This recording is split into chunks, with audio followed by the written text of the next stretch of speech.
Hey there, everybody, and welcome back to another session of Creativity Live. And today we're going to be talking about morning pages, which is one of the main tools from the book, The Artist's Way. And before I dive into that, I just want to remind you, if you're wondering about trying to figure out how to get unblocked, do a little bit more creativity work this summer, then hope that you will join me for Creativity Unleashed. It's June 3rd through August 26th that we're going to be meeting online. You can either join by Zoom video conference or you can just dial in by phone. And we'll be working through this over the course. There's 12 chapters in here, and we'll take 13 weeks to work through it together. All right, so let's get down to morning pages. So I'd love to hear in the comments if you've ever tried morning pages or what your journaling experience has been. I think most of us have had the experience of that when you write things down, that things come out that you didn't know were there. And it's a little bit of a mystery where they're coming from, actually.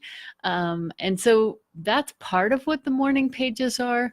But I remember when I first did morning pages, it was shortly after I got divorced. And I picked this book up. This was about 10 years ago. And I would just walk out to my little living room area and grab my journal and just start writing. And the goal is like to just write and write until you fill up 3 solid pages. And so that's what the morning pages are all about. Is there's a few functions that you're trying to accomplish with morning pages. One is what Julia Cameron calls brain drain. And it's basically just that you've got all this stuff happening in your head. And so one thing that if you can just get it out on paper and just get it out of the way. And so whether that's, oh, I need to pick up my laundry, or I didn't sleep very well last night, or I don't have any good ideas whatsoever, or I hate doing my morning pages. Anything that you want, you can just write. And so the idea is, one is just like that brain drain. The other purpose of doing the morning pages is to overcome your internal censor. And so as Julia Cameron describes it in the book, The Artist's Way, is that internal censor keeps stopping us from saying, oh, that's a stupid idea, or that's not very smart, or what are you talking about, or don't you even know that, or are you sure? And so by doing the morning pages, where you can write anything, you can write your grocery list, you can write your to-do list, you can write a memory that you had, something that you forgot to do yesterday, anything that you want, some dream of where you want to live. You can just write anything. And by getting in there and writing consistently, you're part of the process of doing the morning pages is that you hear your internal censor, and you hear that self-criticism, and that you can kind of laugh at it. And like she gives the idea of to make that internal censor view it as something like a snake, or something that's just like slithering around and saying mean things to you, or an ogre or something. So that is another value of the morning pages, is just not taking that internal censor too seriously.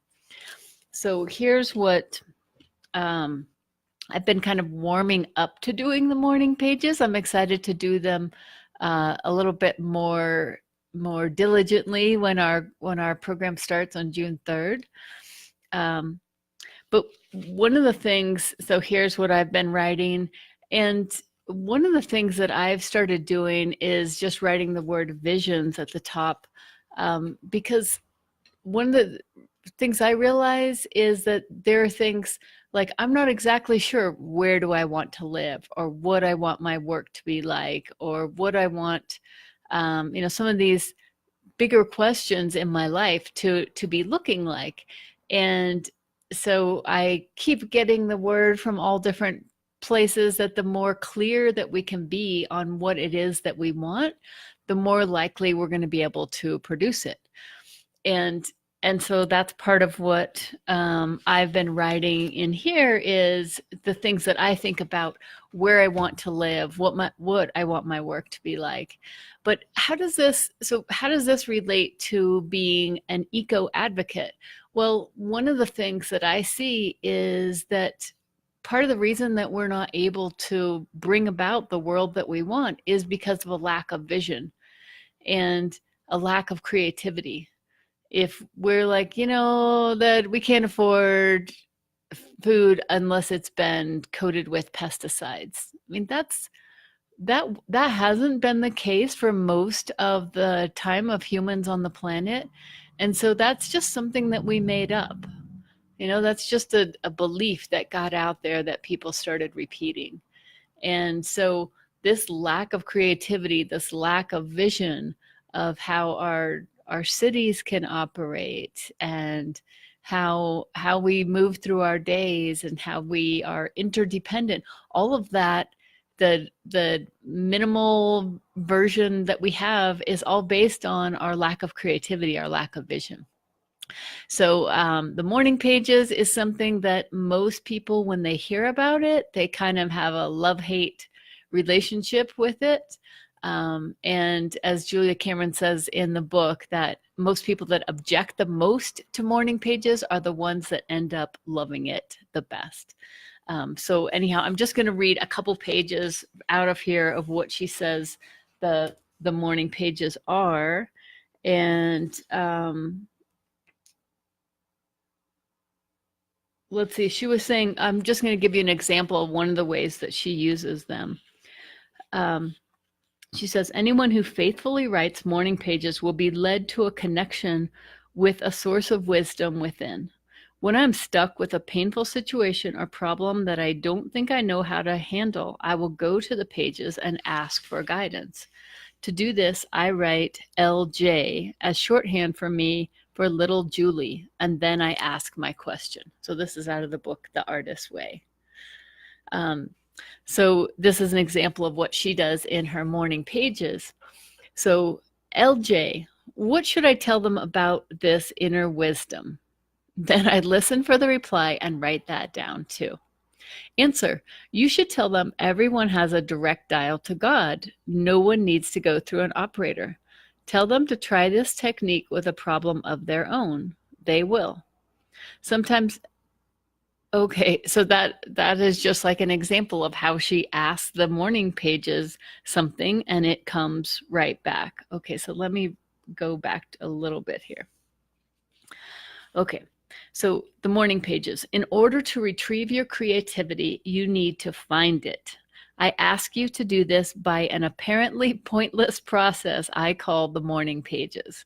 You will do the pages daily through all the weeks of the course, and I hope much longer. I have been doing them for a decade now. I have students who have worked with them nearly that long and who would no more abandon them than breathing. Ginny, a writer-producer, credits the morning pages with the inspiration for her recent screenplays and clarity in planning her network specials. I'm superstitious about them by now, she says.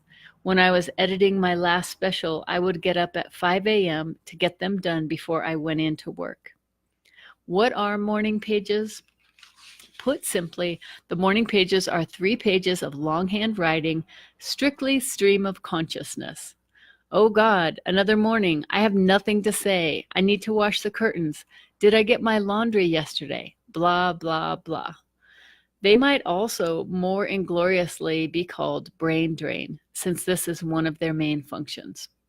There is no wrong way to do morning pages. These daily morning meanderings are not meant to be art or even writing. I stress that point to reassure the non-writers working with this book. Writing is simply one of the tools. Pages are meant to be simply the act of moving the hand across the page and writing down whatever comes to mind. Nothing is too petty, too silly, too stupid, or too weird to be included. The morning pages are not supposed to sound smart, although sometimes they might. Most times they won't, and nobody will ever know except you. Nobody is allowed to read your morning pages except you, and you shouldn't even read them yourself for the first 8 weeks or so.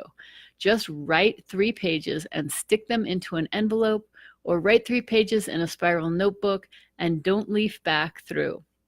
Just write 3 pages and write 3 more pages the next day. Here's an example. September 30th, 1991. Over the weekend for Domenica's biology project, she and I went bug hunting on the Rio Grande and Pot Creek. We collected water crawlies and butterflies. I made a crimson homemade butterfly net that was quite functional, although dragonflies eluded us to our dismay. We did not catch the tarantula strolling down the dirt road near our house. We just enjoyed spotting it.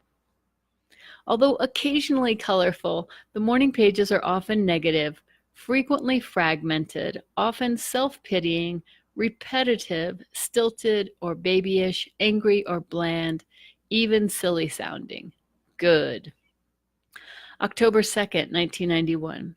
I am up and have a headache and have taken aspirin and feel a little better, although still shaky. I may have that flu after all. I'm getting to the bottom of a lot of unpacking and still no teapot from Laura, who I'm sorely missing. What a heartbreak. All that angry, whiny, petty stuff that you write down in the morning stands between you and your creativity.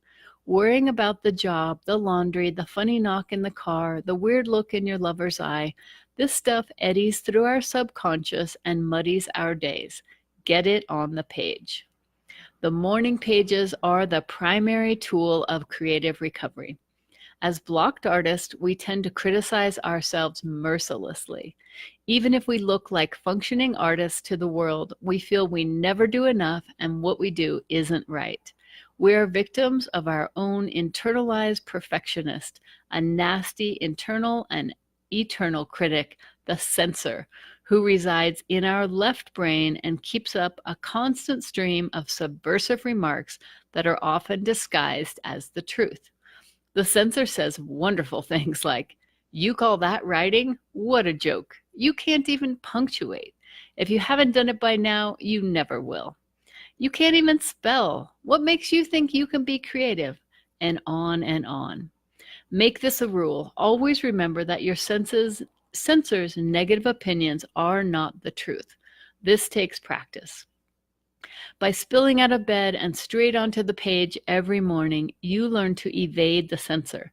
Because there is no wrong way to write the morning pages, the censor's opinion doesn't count. Let your censor rattle on, and it will. Just keep your hand moving across the page. Write down the censor's thoughts if you want to.